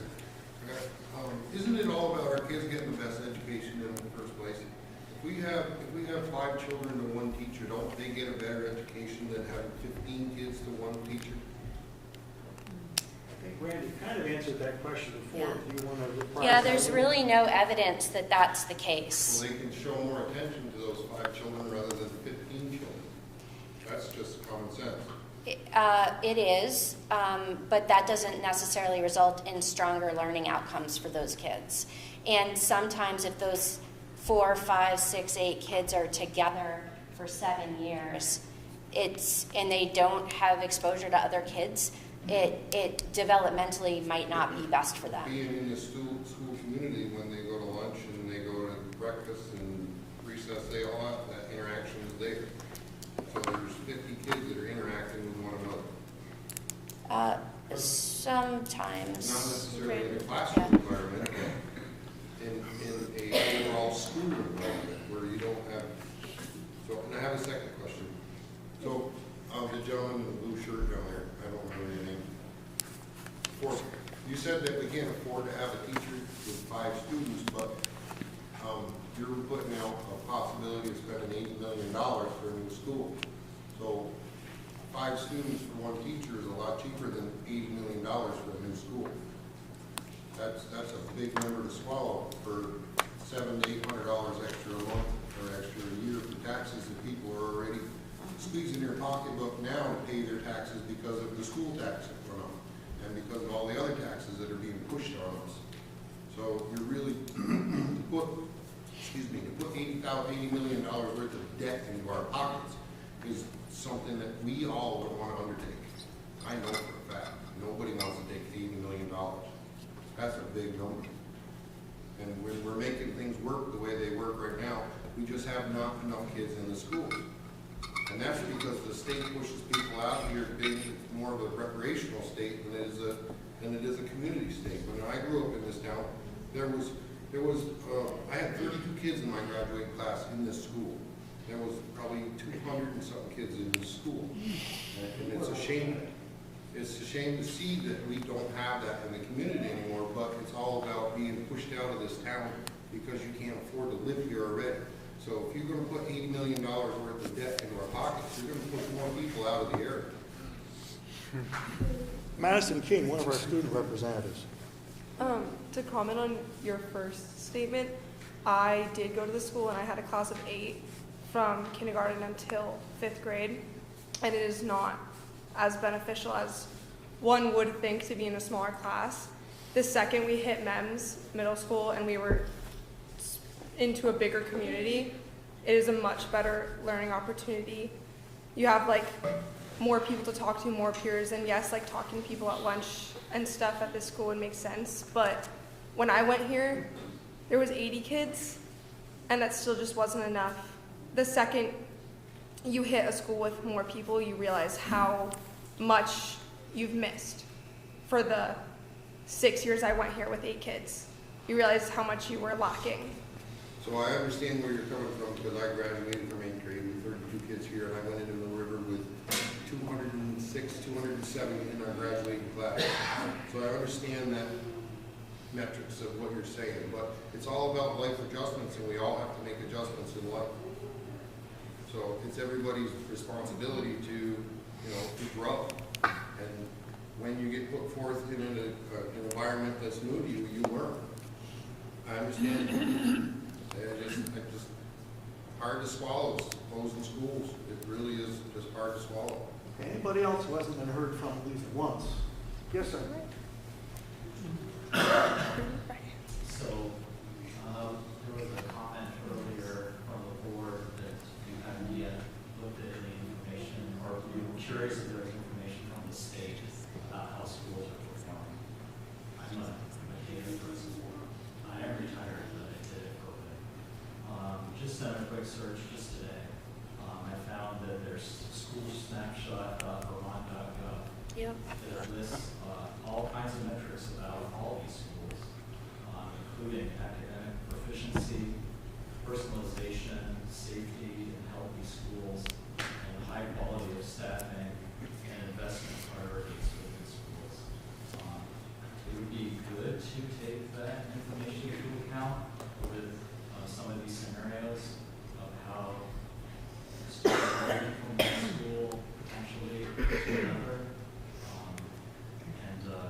You did talk about how teachers might be reassigned or absorbed into their positions, but that data does exist. There's also all kinds of other independent analyses that are done. US News and World Report. There's all kinds of other rankings of schools. I think a problem with that data from the state may be that it doesn't compare apples to apples in that you don't, for example, have a comparison of a large school that has X percent of kids that are English language learners or free and reduced lunch and so on, compared to a large school with the same percent in those categories. I don't know, but that's something I would watch out for. Yeah, and I would just say that we've spent a lot of time with the state on that report. There's a lot of inaccurate information in there and also information that can be misleading, and so they're completely redoing it right now. If you look at the Commission on Education that's meeting right now at the state level, the agency provided data on the big scale level. The information that's for our district is completely inaccurate. So we're really trying to get accurate information. Just to give you kind of an example, because this I think is pretty concrete, we are declining as a system around guidance counselors and nurses because we are exceeding the threshold of what the state has for the expectations around staffing. So we're declining. We're doing worse which makes people often think we don't have enough. But the reality is that we have more. So the recommendations are that there's like one nurse for every 500 students in a system, we believe that that's too many students and not appropriate. So we have more than that, but that means our score is very low, right? And so when you look at teachers, student, like there's a lot of, and personalization, they included data, but we don't even operate grades or have data for that. So the lack of data, because we don't have a high school, adversely affected us. So there's a lot in there that creates a picture that is not useful to, it's not useful to me. And so we try, you know, and if you do want to look at data, I would encourage you, what meeting? The board, if you look at the BRSU board agenda packet from September, yeah, from the end of September, you'll see we report out on performance. And BRSU's is more detailed than Taconic and Green, but the Taconic and Green packet from October earlier in the month also has data. So both of those, because we share that with the board at the beginning of the year. So there's information there, and I'm always happy to talk through things as well. The problem with the snapshot is not unique to us, by the way. I was on a task force of the School Boards Association looking at the performance of the state agencies of education, and unanimously the task force found that the greatest problem with the state agency was inaccurate data. Okay, who's next that hasn't been called on? Back to you for a second time, a third time. I have two things that I'd just like the board to consider when you're thinking. I've heard a lot about the negatives of multi-age classrooms from your presentation, and I would like, and I personally understand that at maybe the upper grades, but I think there's a lot of data that supports the validity of multi-age classrooms for younger grades. And I understand that it's sometimes we're forced into multi-age classrooms because of numbers, but I would like us to be aware of the general positives of multi-age classes. And part of that is many people choose to send their students to smaller schools and know that multi-age classrooms are highly likely part of that. So I just would like you to not ignore that data. And I'd also like to ask you, when you're studying the individual buildings and their needs, and maybe, and I'm sure you didn't mean this, but I don't want us to look at the date on the building and have that be the major thing for the quality of the building, because that is not the case here. Yeah, you're 100%. This building has had a lot of care. It's got good bones given to it, yeah. And that number is deceiving. So please make sure you. As far as I know, the priorities were not determined according to when the building was built. There was actually inspection of all kinds of components. And by the way, some of you may be aware the state agency of Ed also did should I call it a survey, Randy, or what was it? Of what? About a facility study. It was a task force. Yeah. You want to say something about that? Because it's confusing if you compare that to our priority survey. So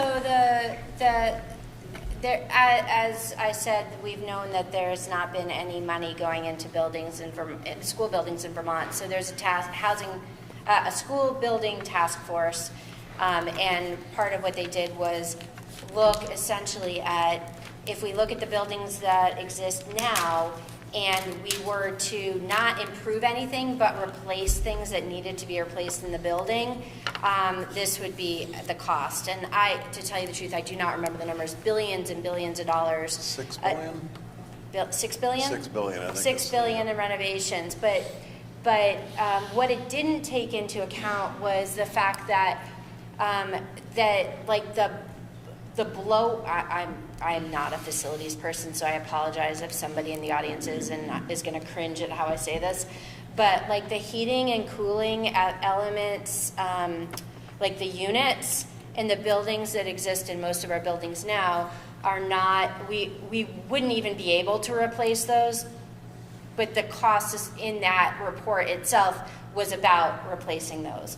Or like fluorescent lights where we would replace them with LED, it was the cost to replace fluorescent. So it was essentially just meant to capture for the legislature a figure without actually taking the opportunity to look at, if we were going to move things into current code, what would that cost? So the facilities or evaluations that we did showed higher costs and more repairs. So right now our folks are looking at, what's in there that is relevant now, and so we're filtering through that. And I will tell you that I believe that our actual financial needs for our buildings is somewhere in between. We just haven't finished going through the entire line-by-line report. The state survey was a little bit like saying, how much does it cost to buy a new harness for the horse when you may not need the horse anymore?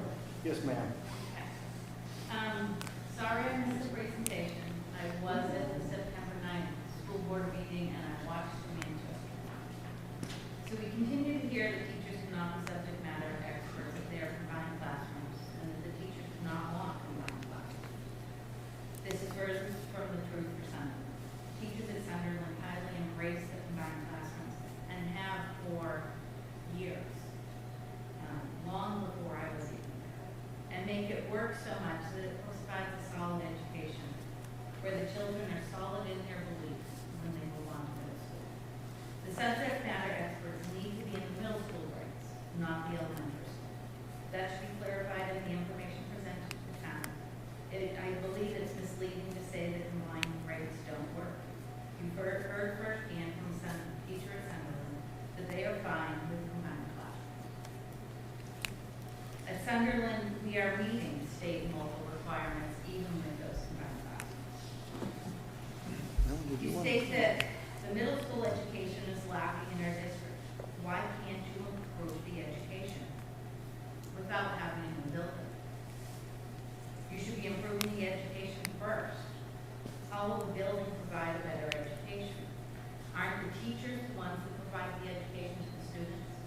Aren't they key with the strong leadership? At the Manchester Community Information Meeting, the public talked about how Manchester would lose their community if their school was closed. Isn't the same true for all schools which you are looking at closing, and specifically Sunderland and Currier?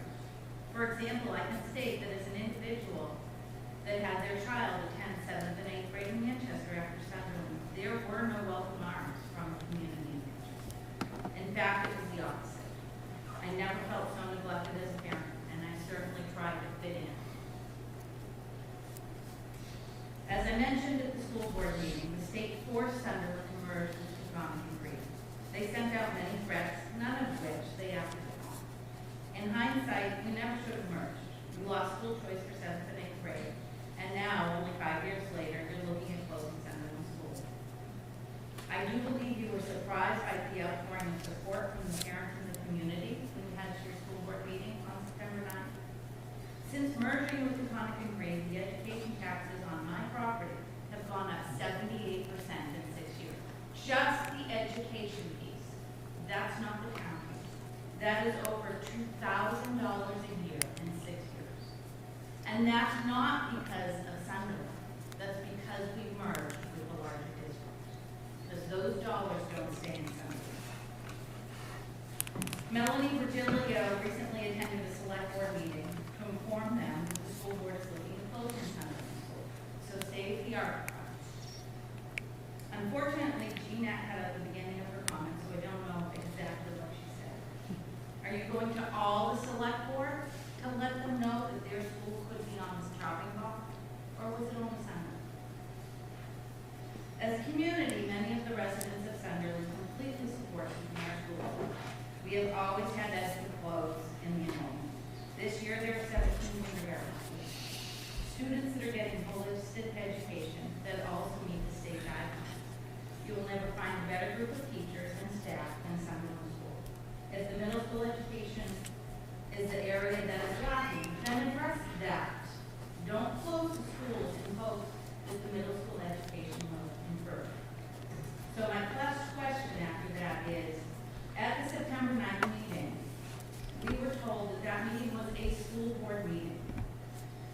that we were not really allowed to have discussion. But because it became such a volatile meeting, it became more of a public forum. And during that meeting, you were told that you were going to give the same presentation to every town, which that's not bad. Sunderland had a different presentation, which was the school board meeting than the other towns. So will you be having a community forum meeting in Sunderland to provide this same information? I think that's more a question to the board than it is to the superintendent, and I think that's something the board will have to decide on when we meet early in November. Anyone else hasn't been heard from? Yes, sir, back there. I'm just raising my hand because you noticed me. She's been raising her hand for the past 15 minutes. Thank you. So I'm going to give the option to her. So you asked a few questions earlier of us, and some of them were keeping the middle school students in mind, which my children are very young, so I don't have that piece quite in place yet, but I have raised other older children, not in the we've experienced really large middle schools where we came from, and we chose to homeschool our younger children until we got them because of how scary a very large system can be. I understand moving all middle schools together, that makes sense. A larger middle school environment for that age group is appropriate. But for a younger age group, these young kids need that community. They need that neighborhood school that, now I'm biased, I live literally in the backyard of this school, so I'll be honest about that. That would be a real bummer if this school closed for me, personally. But I homeschool first, and my child has needs that are different than all of the kids. And he has been so embraced in this school and raised up to a level that I didn't think he could get to on his own. And sorry, but these people did that for him. And for that not to be there because, oh, they underperform a little because they're maybe we're poor or whatever. To me, bring some Manchester kids over here, let them raise it up a little bit, but don't close this school. Because this school, this community will cease to exist. Manchester has a lot of stuff in it. Manchester has other school options, Manchester has community centers, Manchester has parks that are local community centers. We don't have that here. So losing that here is changing our entire area forever. Anybody else who hasn't been heard from? Oh, yes. I'm not preschool. Sorry. Just going off of that. One of the core fundamental parts of teaching that I love is that parents are the experts on their own children.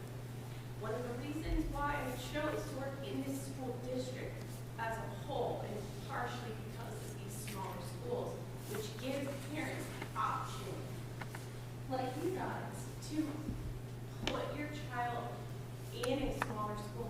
Yes, there are absolutely benefits to bigger classes, but the benefits of the supervisory union are that parents have that choice, school choice. You can choose a larger class, or you can choose a smaller class based off of the needs of your own kid and the needs of, and I understand there's complications to that, obviously there's factors involved, but removing the choice from parents in the communities and removing the two smaller school options completely off the table seems like you're removing the choice from these parents, and it's confronting, and it causes, I think, a lot of teachers to question, like, I don't necessarily know that I would want to work in a school where there were so many people, and I would maybe consider moving. So you might lose some of the educators as well. There's a lot of factors involved, just something to consider. Okay, we have that user. So first, I just wanted to thank Randy for clearing up some of the metrics, inaccuracies and that kind of thing, because we're kind of looking for information out there, struggling to figure out what's accurate, what's not. That being said, I think it's super important before any decisions are made to have as much accurate information as possible, because the number one fear I have is closing a well-performing school. That's the number one fear, because again, going back to the financial versus the educational. I know times are hard. I don't want to pay any more taxes than I have to. I understand, but for our children, I will. If it says I can have a better school system. So I feel strongly about that. I just want to make that real clear. Please, board, consider all the information before we go and close any schools, especially if they're already doing well. It's like they broke, don't fix it. So that was just the first quick thing. And then the last thing I wanted to say was, you know, it seems really clear to me in my experience, I can't speak for everyone, but in my experience, in my town, listening to the folks here, you know, no one really wants to lose their community center. No one wants to close small schools. Maybe they've chosen, as my husband and I have, to move to a small town in order to send our grandchild who we're raising to a small school. We made that conscious decision. So, you know, one thing you were looking for, you know, suggestions. One thing would be, I love the idea, and again, I'm not an expert, but since, again, it seems counterintuitive to close schools and buildings and either make an addition or build a new building, that just doesn't sit right. But I do like the idea of centralizing the middle school with all the kids going maybe into Manchester or wherever. And because I do understand what you're saying, at that age they need more exposure, that makes a lot of sense. You know, maybe a less, I don't want to say offensive, but a smaller front to some of these smaller communities would be to enact that, to send those kids in there, but not close the smaller schools, but send the Manchester Elementary kids out to the surrounding schools. To, you know, it might not be the perfect solution that you're looking for, but it's also not as harsh and not as a hit to these sensitive small communities as just closing their schools. And there's a big difference between closing, you know, a central part of the community in Manchester, say. As I love Manchester, I know those folks have all their concerns as well, and that's, of course, makes sense. But to close the one place in a community where people do gather, like here at Currier or in Sunderland at the school, because we don't have the infrastructure, we don't have the buildings, we don't have the community that say Manchester is. So to compare those is tough. So I just wanted to kind of, you know, you're looking for ideas, that's my idea. Yes, sir. Couple different things, and I'll keep it shorter. I already talked with Randy here a little bit earlier. Put yourselves as a 3-year-old child getting onto a big yellow school bus that you've never been a part of before and going for a 1-hour bus ride to a school with a bunch of strangers, or getting dropped off by your parents at a local school because they're only 3 years old, they can't even get into a bus by themselves. Getting dropped off by their parents to start developing friendships for the first few grades of their school career before they move into a middle school and grow into friendships with other kids.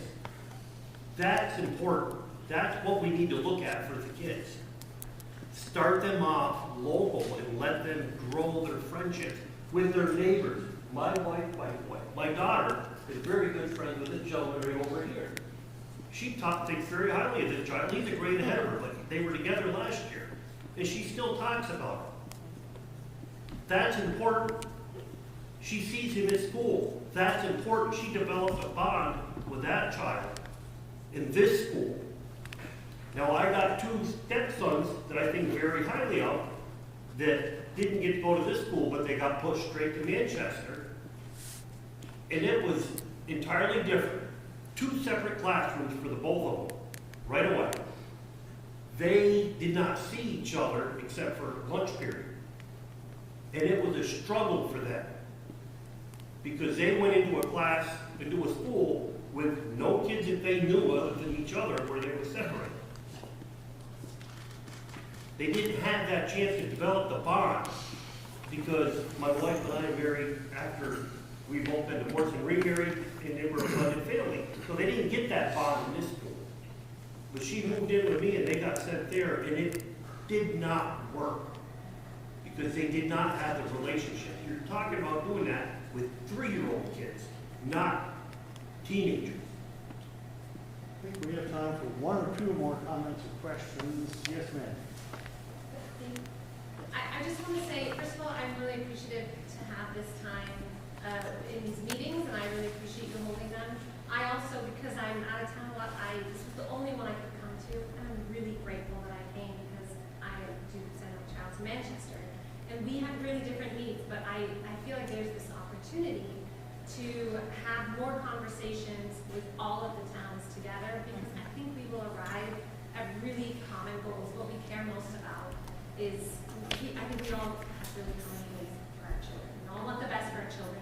It might end up meaning some of our kids go somewhere else, but I think hearing that actually we all want the same thing is really powerful, and I feel like across communities, that will be really helpful. And I just want to say one more thing. As we move forward with the middle school process, that there's an opportunity there to engage the community from the beginning on the kind of philosophical level of what we want the middle school to be, so that we can get more kids away from the private schools. I think within the boundaries of public school, there's still so much we can do that can feel really unique to the Taconic area, and I would be excited to send my kid to a school that felt really authentic to this place, but it would require really hearing from all the parents and communities from the early stages. Regarding comments, just two reminders. One is the QR code leads you to a form, so if you think of something later on or didn't have a chance to say it tonight, please give us the input. The other thing is that there are 2 more meetings. We have one at Dorset School and one Floodbrook on the, what is it, the 29th? Yeah, next Tuesday and Wednesday. Next Tuesday and Wednesday. And everybody's welcome to all the meetings. So if you think of something and you want to present it in person, there's still 2 opportunities left also. One other thing I would say is occasionally tonight, the role of the state of Vermont has come into question here. And we do have with us Representative Mike Rice. I don't know whether he wants to stand up and get hit by lightning, but Mike, you should just answer. If anybody has a concern at the state level, yeah, no, I mean, certainly didn't come tonight to say anything, one just came to hear from all of you. So. If, for example, you have a horror story about the agency of education or something like that. Herb, can I just say too, real quick? Yes. The QR code also, you can fill that out anonymously. You do not have to attach your name to it if you don't want to. I just want to make sure people know that it's an area. Then tell us whatever you need. We're not going to come at you. We won't know.